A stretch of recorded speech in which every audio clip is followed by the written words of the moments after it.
Hello and thanks for choosing this video course. In this video, I'm going to show you how to generate traffic with media buying.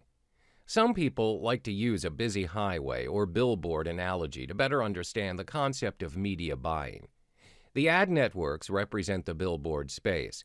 The billboards represent the ad space, and the sites they're featured on act as the busy highways.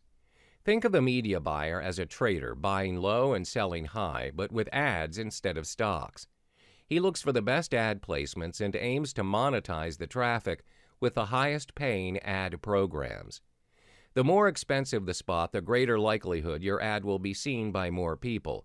Remember, high traffic websites are like prime pieces of real estate, well positioned on a busy street corner with plenty of passers-by. A lot of publishers and advertisers are in fact media buyers themselves. If by chance they're not, they'll sure want to collaborate with one. Without further ado, let's get started. First things first, a media buyer needs to buy traffic if he wants to do well in this business. But not just any traffic. A treasure trove of traffic holding tens of thousands of visitors is more like it. Since this kind of traffic volume is not typically attained through one website alone, the smart and savvy media buyer will always try to diversify his sources. Unfortunately, all traffic types are not created equal, and since the media buyer doesn't create traffic, he has to buy it. Rotation on network is a campaign in which your ads rotate on a network of sites. This traffic typically consists of different sources such as websites, blogs, and forums. All these traffic sources in turn creates the RON. However, a RON can mask top-converting or rubbish traffic. Therefore, take a closer look at domain names ending in .tk and traffic coming from any unindustrialized countries because they usually don't convert well. In some cases, some of the great networks allow you to backlist or, in some much rarer cases, whitelist some of their RON traffic. On the other hand, remnant traffic is a traffic at a discount. Essentially, it's the leftovers, and this is the reason why it's sold at such bargain prices. But you know the saying, leftovers of others make a feast for some. The harder to convert traffic of industry players may actually become your benefit if you have a decent geo-targeting strategy. Now that we have seen what you can buy, now is the time for who you can buy. The ad network is a player in the industry. It's the company that serves as a bridging point, as traffic broker connecting buyers and sellers alike. The ad network can be thought of as a conductor in an orchestra leading a symphony of publishers and advertisers, which means baton in one hand, traffic in the other. You may be wondering, why go through a broker at all?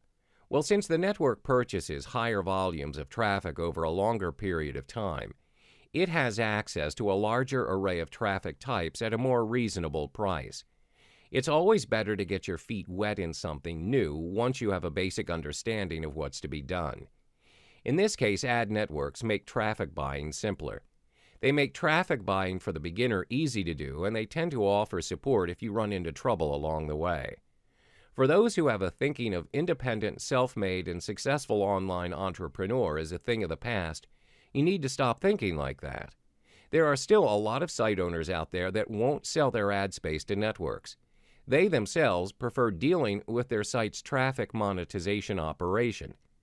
The lone webmaster might look like an ant compared to the big, powerful ad networks out there, but when you put a bunch of ants together, they build wonders. The art of media buying is not something that's assessed by a panel of has-beens on a cheesy talent show you'd find on television. It's measured by the ability to make cold and hard cash. Let's start at the beginning. In the same way that the media buyer doesn't generate traffic on his own, it should be noted that he doesn't create content either. It's never been more important to find great products to market to your traffic.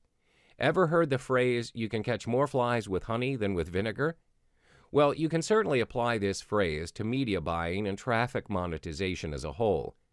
Once you have found the most suitable offer, get in touch with the provider and check to see if you can become an affiliate. The best way to do media buying is by dealing with webmasters directly.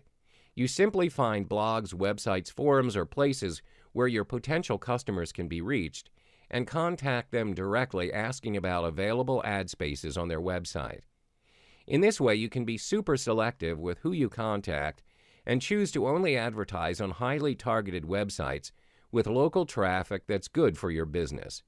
The media buyer's language revolves around two things: efficiency metrics and profit. Since time is money, do not expect the media buyer to express himself with long and elaborate words. As I've mentioned above, media buyers' main focus is the profit. The terms, such as PPS, PPL, PPC, and RS are often used by them. PPS, it means pay per sale.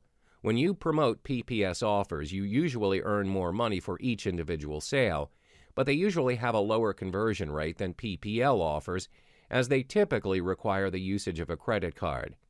These offers are among the best ones for highly qualified traffic. On the other hand, PPL, pay per lead, is an offer where you get paid each time a user makes a defined action.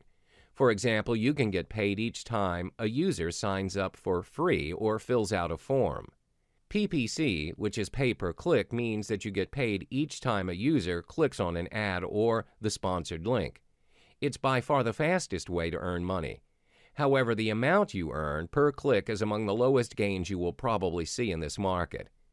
As for RS, rev share means that you get a percentage of what your user spends. This never expires and the user is referred by you forever.